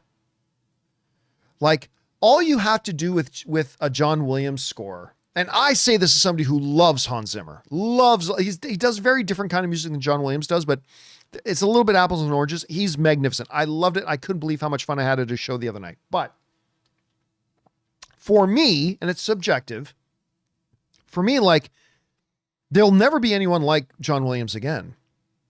All you have to do is hum a few bars. Bum, bum, ba, bum, bum, bum, bum, bum, and your imagination is whisked into the world of Harry Potter. You just hum da da da da da, and your imagination is whisked to Jurassic World. All you have to hear is bum ba bum ba, and you're whisked into the world of Indiana Jones. or bum, bum, bum, bum, bum, and you're whisked into the world of Superman. Or bum, bum, boom, boom, Jaws. Unless we're not even talking about Star Wars yet. I mean, no one has ever been able to craft music that becomes so synonymous and such a living, breathing character of the movies they inherit than John Williams has. It's stunning. And when you start going down through his list, and listen, I'll be honest with you. I was at the Zimmer concert and it's amazing. Had a great time. But I'd say at least 1/3 to half of the music they'd play, I'd have to go, what is this to again? And I'd have to like open up Shazam and listen. Oh, this is from that movie. I mean, obviously there's a few, Man of Steel, Wonder Woman, Pirates of the Caribbean, Inception. Yeah. But there was also a lot of the music that didn't like, what's this to? And yes, Wonder Woman does, Man of Steel does, but Hans Zimmer's music, as brilliant as it is, it's not kind of on that level of John Williams, where the moment you just hear first few notes, your whole imagination and mind is transported into that movie. It's just, man, I fear we are very close to losing John Williams. He hasn't been making any public appearances in the last number of months, and I'm terrified that any day now we're going to hear that he's passed. I hope that's not true, but man, there's never been anybody like him. Never been anybody like him. And I don't know that we ever will. Not sure that we ever will. All right. Let's see. Where are we again? We're up to, oh, there we are. We're up to an anonymous who writes, Elendil didn't resonate with me for both season 1 and most of season 2, The Rings of Power, but it finally clicked a finale and I figured out why. I've been looking through the wrong lens. He's not a proto Aragorn. He's been written as Middle-earth Steve Rogers. I'll be honest with you. I'm having a hard time remembering. Is that Isildur's dad? Help me out. Is that who Elendil is? Is that Isildur's dad? If it is, Patrick is saying, yes, it is. Thank you, Patrick. So I listen, at first in season 1, he didn't click with me, but in this season, like the way they've shown his pure devotion, not just to the way of the faithful, but his devotion to the rightful queen. There's a great scene in the finale where she basically, like he's saying, we got to get out of here. We got to get out of here. Right. And then she basically says to him, my place is here. I'm staying here. And then he's got this line, and I'm paraphrasing a bit. I'm not remembering exactly, but he's got this line where he says, what have I done that has made you believe me to be such a coward that I would ever leave here without you? Like, remember that line? Again, I'm with you. In season 1, I didn't know quite what to do with him. But my goodness, he has won me over this season. He has really, really won me over this season. Yeah. And, MK Matt in the live chat is saying he's one of the best castings in the show. You know what? He really is. And, yeah, I can't wait to see where they're going to go with him. I mean, we got an idea where he's going to go, but I cannot wait to see how they're going to get him there.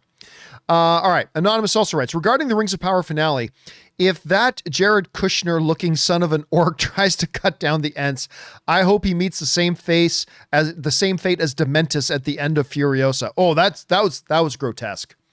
That was pretty grody. Yeah. The Dementis's fate at the end of that with the tree and the root. Not good. Yeah. As soon as he said, listen, I'm actually going to complain about this. I thought that line was a little too on the nose. Because I get it says, go and chop down the trees. That's fine. But then they almost I feel like the writing pushed it too far when they had him goes, after all, they're just trees. Who says that? I thought that one line, I loved the finale, I did, but that one line I thought was a little too on the nose. A little bit too on the nose. All right. Next up, we've got Devin, who writes, greetings and salutations. Going back to Star Wars, The Acolyte, I was able to watch the entire series. My one gripe with the show, no one brought on enough filthy birds. I don't know what that means. I mean, I get didn't bring on enough filth. What does birds mean? Not sure. Listen,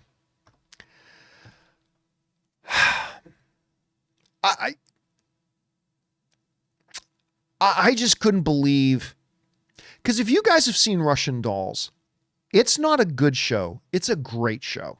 It's great. And I got so excited for The Acolyte, not just because the whole premise, we're going to talk about Sith and whatever, which they never did, but I was especially excited because they got the showrunner from Russian Dolls. I was like, because Russian Dolls is a great show. I just can't believe how badly made of a show that Acolyte ended up being. Anyway, we've already gone on ad nauseum. I don't need to spend more time on it, but yeah, just really unfortunate. All right. Next up, Matt Bellani reports that Joker's 2 budget went up $30 million because they chose to shoot in LA instead of London. The first one was shot in New York on practical locations, which are usually cheaper than building sets on stages. Look, first of all, this goes back to a discussion that brought up the other day, that it's more expensive to shoot on, say, the Warner Brothers lot than it is on location. It's not.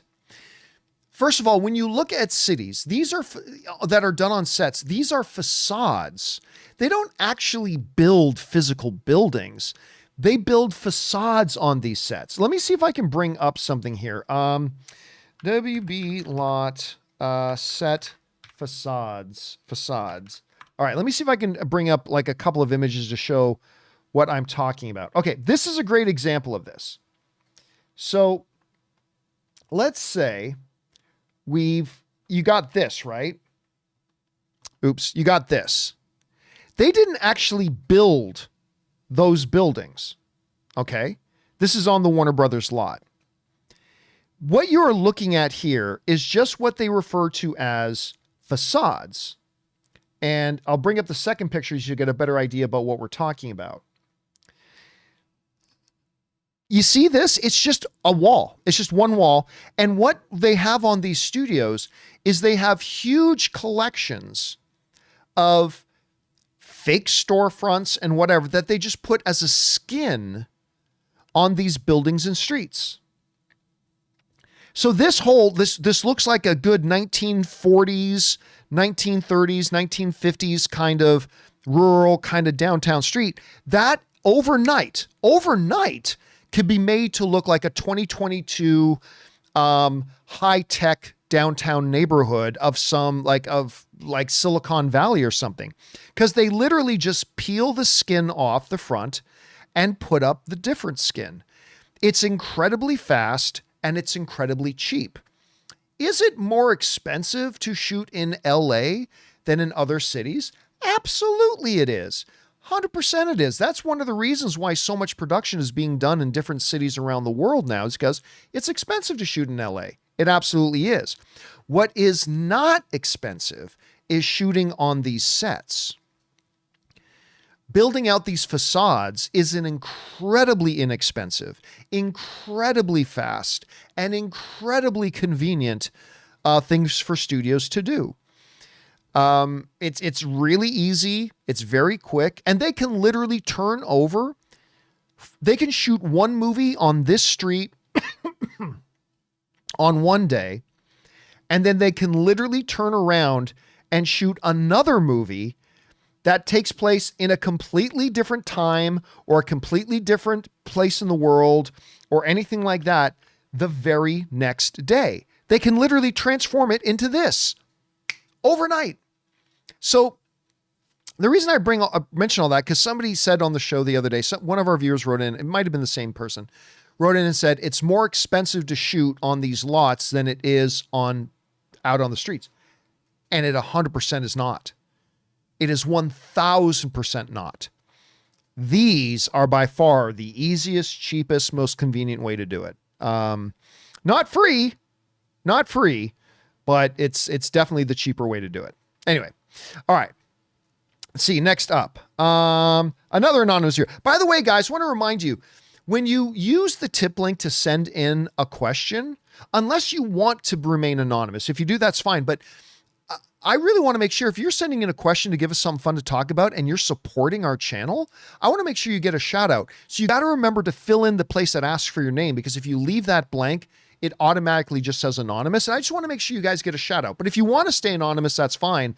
But I know sometimes people just forget to fill it in. Anyway, regarding Captain America Brave New World, writer Matt Orton being tapped by DC to write a Bane/Deathstroke film, I agree this sounds implausible. Is it possible, though, that this is Batman Brave and Bold under a code name a la Serpent Society, code name for Civil War? No, it's definitely something different. Brave and the Bold is definitely something James Gunn has talked very ad nauseum about it. It's going to be a different thing than this Bane Deathstroke thing. I still don't believe it's going to happen. Nobody told me that. I just have a hard time believing it, but it's easy to get a writer. It's another thing to actually greenlight it and put it into production, but we'll see what happens. The first thing that came to my mind is, remember that Ben Affleck wrote his Batman movie and it was going to be him and Deathstroke? And there are people in the industry who read that script and said that was the best Batman script ever written. And it never happened. I wonder, and this is just me speculating, nobody has said this, I wonder if they took aspects of that Deathstroke script with Batman that Ben Affleck wrote, and I wonder if they might be bringing some of that over into this. Maybe they are, maybe they're not. We'll see. Let's see. Next up, Superman writes, to add to the Rust conversation, the show must go on. T'Challa should have been recast, unless we forget that Zazie Beetz' stunt woman died in Deadpool 2. The way to honor these people is to let their work be shown to the world, not to bury it in a box and never see the light. I 100%, I've been saying that for years. That the way to honor somebody is to carry on. That's the way you honor somebody. I have gone on record, and I will always be on record, that Marvel made an absolute mistake by killing off the character of T'Challa. They should not have killed off the character because the actor died. I mean, him dying was a horrible tragedy, absolutely. But T'Challa was not just an important character in the MCU. All right. T'Challa, and I just want to pull something up here. The character was socially important. What T'Challa came to represent, not just as a vitally important character in the MCU, T'Challa became a symbol to a lot of people who've been waiting for a character like that to come along. What Chadwick Boseman did in bringing T'Challa to the screen and to the world, and became a very important figure in many ways. And while I respect, and I completely respect what's the best way for me to put this? Their intentions to not recast him, say the character died. I'm not mad about it because their hearts were in the right place. Like, I honestly believe the people at Marvel love Chadwick Boseman, and I completely believe that when they made the decision to kill off T'Challa and not recast the character, their hearts were in the right place. Their desire was to honor Chadwick Boseman. And I respect that. I do. But I think they were wrong. I've said many times that I believe the way you honor Chadwick Boseman is say, oh, Chadwick died. Well, let's take all this important work that he did and throw it away. Because that's what they did. Chadwick died, man. Oh, well, let's take all this important work he did. Let's take this incredibly important character in the MCU. Let's take this incredibly important socially important character that he created, and let's throw it away. Let's throw it away. Let's throw his work away. Yeah, that's how you honor Chadwick Boseman. Again, that's not what they were. Their hearts were in the right place, and I respect it, so I'm not mad about it. But at the end of the day, that's what it was. How do we honor Chadwick Boseman? Let's throw his work away. Yeah. Let's not pick up the baton for him. Like I've always believed, like, when Chadwick Boseman died, I personally believe, and you don't have to agree with me, we can all have different opinions, but I believe the way you honor him is to say, rest in peace, brother. Like, don't you worry about it. Don't worry. Rest. We will pick up this baton for you and we will carry on for you. We will take it across the finish line for you. You couldn't get to the finish line, but don't worry, we'll get it across the finish line. We will pick up and we will carry on your work. To me, that's how you honor him. I felt the same way about Carrie Fisher when she passed away. And instead of going out and getting a world-class actress to come in and say, don't worry, Carrie, we've got you. This character you've been bringing to us for decades and decades, for an entire generation, we'll get her across the finish line for you. We'll pick up the baton and we're going to go out and get some world-class actress to come in and carry on the character for you. Instead of using unused footage of her from a previous movie, you think that's how you honor her? I'll never understand that mindset. Again, I can respect it. I just don't understand it. I just don't understand the idea that throwing their work away is how you honor them. I don't get it, and I never will. I just don't. I think absolutely what they should have done is gone out and got somebody else to pick up the baton for Chadwick and carry on the work that he started. But they didn't, and you know, it is what it is, but it's too bad. I really think it's too bad. All right. Let's see.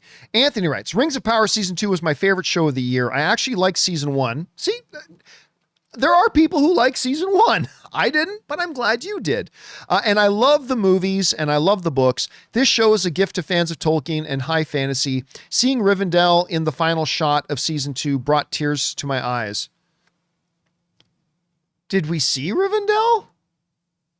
Was that where they were at when the king was standing up and holding up a sword? Was that supposed to be Rivendell? If so, I totally missed that. Again, listen, for me, not the best show of the year, but such an enjoyable. I can't believe that I actually every week I was looking forward to watch the new episode. So, hey, it was a big step up from Season 1, man. Big step up from Season 1. All right. Let's see. Alex the Cool writes, Hey, John. You've heard this a lot, but I've been watching since AMC days. Thank you so much, man. I was maybe 12 or 13 and I'm 26 now. Just thought I'd say hi from Brisbane, Australia. That's cool. Now that the show starts later, I will actually be awake and can start regularly sending in messages. Okay, but a correction to that. The show is not, in fact, starting later. Now, we had said earlier in the week that starting Monday, because again, we're starting up our new sports show, Filthy Sports. And we had said that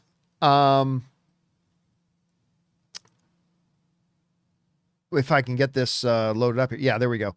We had said that the John Campea movie show was going to be moving to the later afternoon and that Filthy Sports would be in the morning. That was our plan. But due to a scheduling thing, we needed to reverse that. So now the John Campea show will still be in the morning. All right. Still going to be in the morning, not at 11:30 a.m. like normal. It's actually going to start a half hour earlier. So the John Campea show on Monday is going to start a half hour earlier than it normally did. So instead of starting at 11:30 a.m. Los Angeles time, it's going to start at 11 a.m. Los Angeles time. And Filthy Sports will be at 4 p.m. Los Angeles time, 7 p.m. New York time. So, yes. So we made that announcement the other day that, yes, originally the plan was, it totally was, to do the movie show in the afternoon and the sports show in the morning, but due to some scheduling stuff, we've had to reverse that. And so that's what's going to start on Monday, and hopefully it works out for us. Anyway, thank you for being a reviewer for so long, Alex the Cool. Appreciate that. All right. Next up, we've got another one from, that's the wrong button. We got another one from Alex the Cool, who writes, one of two. Hey, John, this isn't movie related. I've been wanting to say this to you for years. No one knows this, but I often credit you as the reason I am able to articulate and express my thoughts into English about various topics. Oh, thank you, man. I moved to Australia at 12 and didn't speak much English. My job involves talking to people about complex university policies, and I have to modulate the communication for all levels of comprehension. Without you, none of my life would be what it is now. Dude, I don't even know what to say to that. That is an incredibly kind thing to say. Thank you. I appreciate that. Thank you for allowing me to be a part of your life since the AMC days. And thank you for taking the time to write that and say that. That's actually quite special. Thank you, man. I appreciate that very much. All right. Next up, again, wrong button. We've got Forbidden, who writes, Andrew Garfield is so trolling. He is so back for Spider-Man 4. Same with Hugh Jackman. Well, first of all, even if you're right, and I think you're wrong, but even if you're right, because you could be right, how is Andrew Garfield trolling? He's saying he would 100% come back.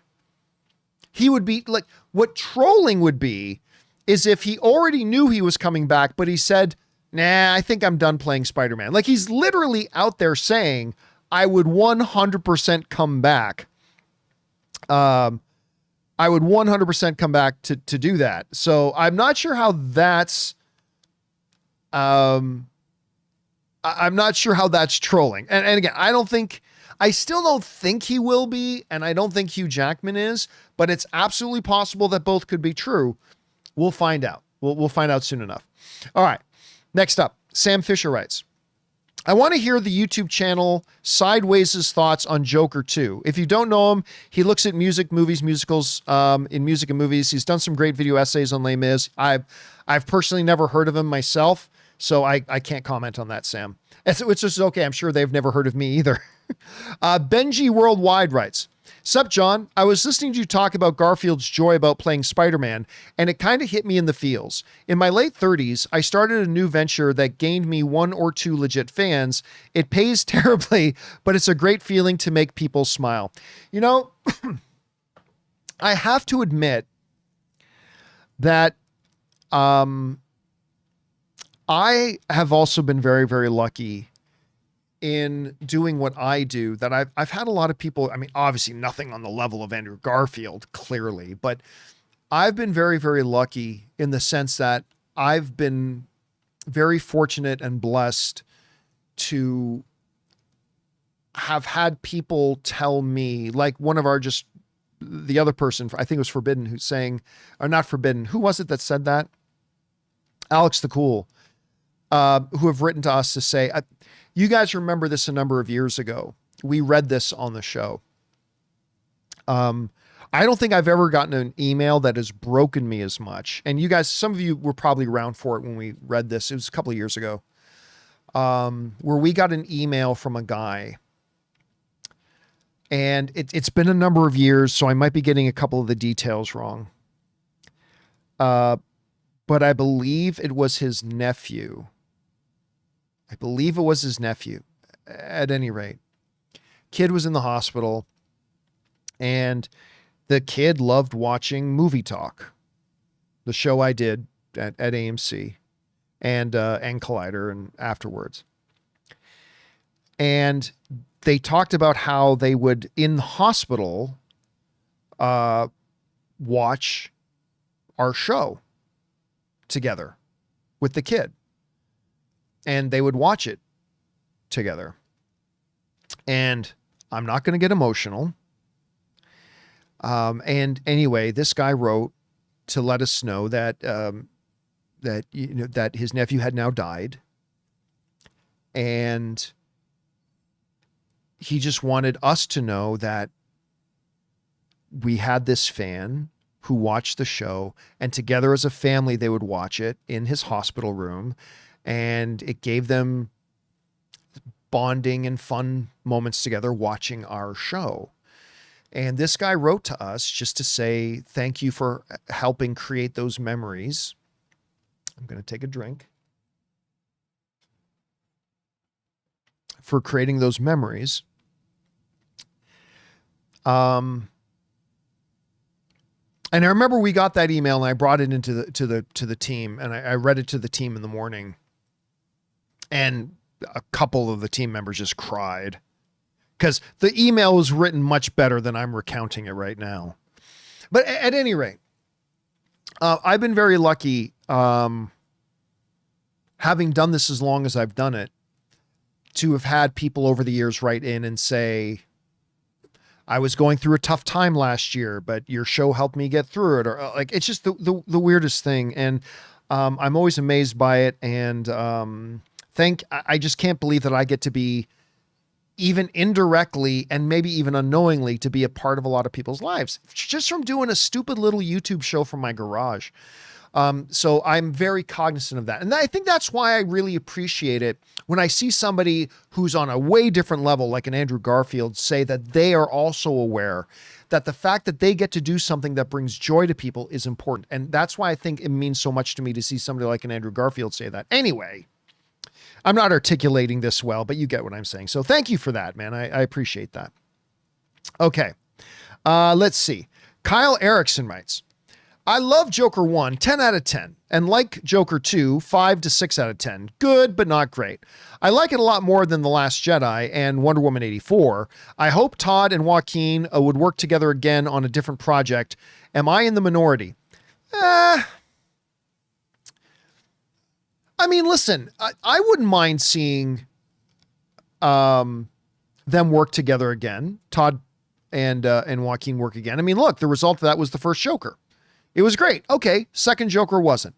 Doesn't mean that the next one they can't do. So listen, mark me down, Kyle, as being in the, yes, I'd be down to seeing them doing another movie together. Not a Joker 3, but I would be down for seeing them do another movie together. So I'm with you on that, Kyle.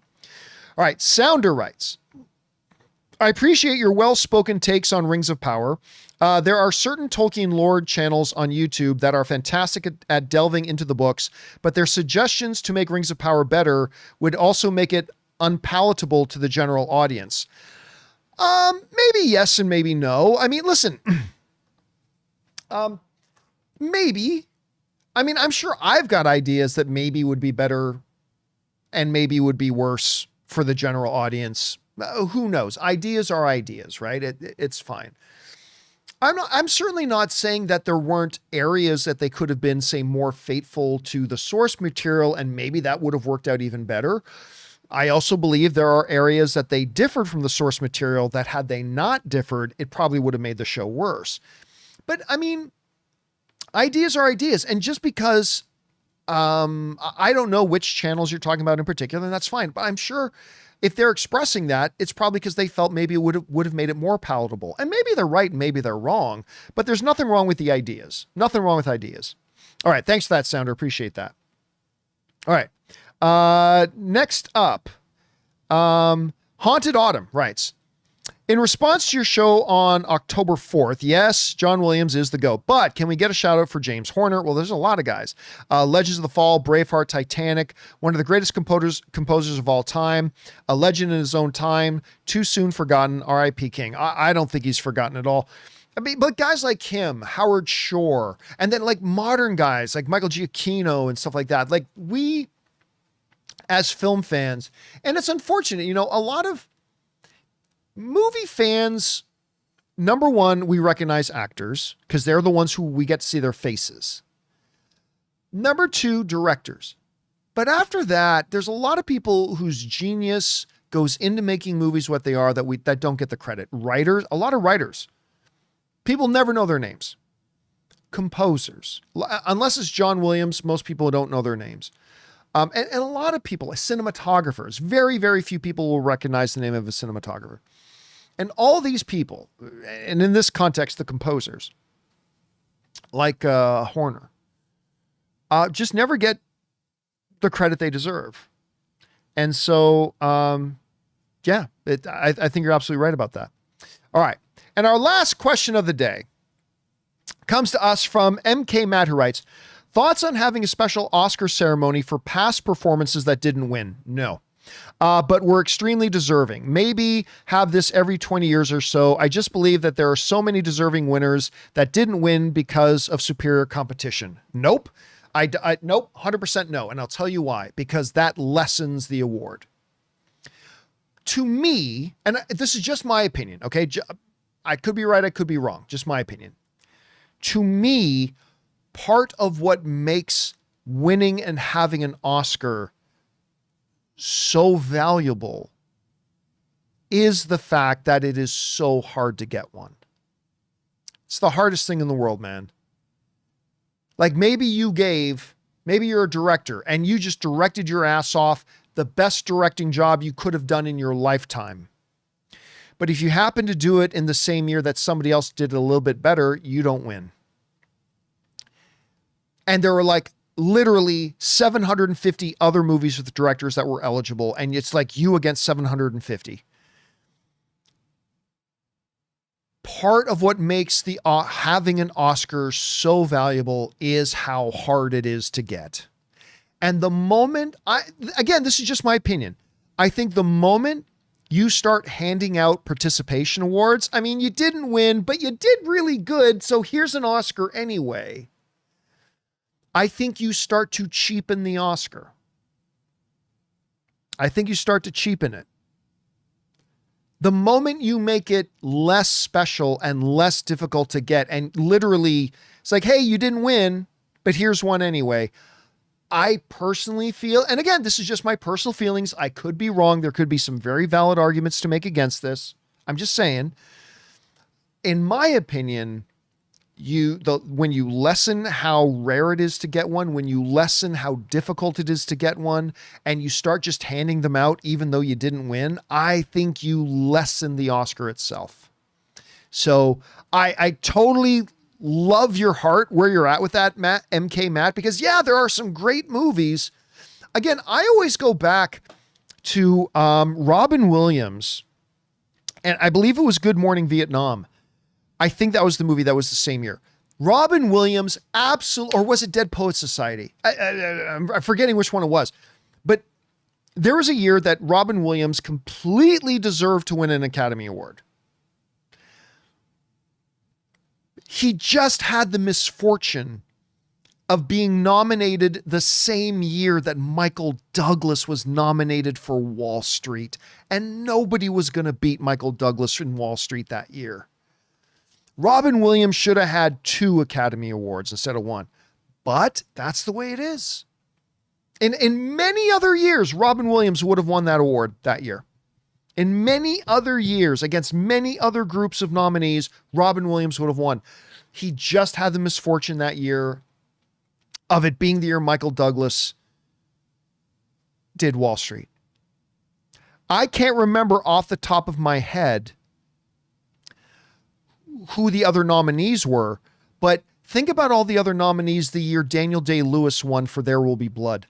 I contend that's the greatest performance ever given in any movie ever. Daniel Day-Lewis's performance in There Will Be Blood, I think, is the greatest performance in any movie ever, period, and stop. Think about all the poor suckers who got nominated that year. That was the year those other guys got nominated. There was no way they were going to win.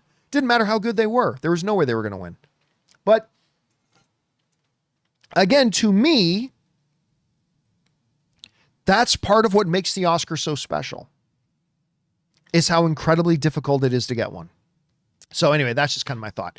Anyway, guys, that'll do it for today's installment of the John Campea Show.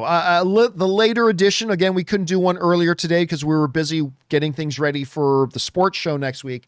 So I just thought I would make sure we still did a show today. Thank you guys for joining me in the evening as we did this one. I hope all of you guys have a fabulous weekend. Big special thank you to all you guys who sent in the questions. Number one, because you gave us great fun things to talk about. But number two, you supported this channel as you did it. And we're only here because you guys support us. So thank you guys so very much for your support.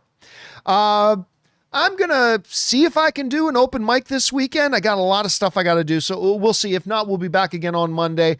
Again, if you guys don't mind me reminding you one more time, Of course, on Monday is our new schedule, which means the John Campea Show is going to start a half hour earlier than it normally has. It's now going to start at 11 a.m. Los Angeles time instead of 11:30. And then, of course, do me a favor, guys. Go and subscribe to our new, if you're at all into sports. If you're not into sports at all, don't worry about it. But our new sports channel, our YouTube channel is youtube.com/filthysports.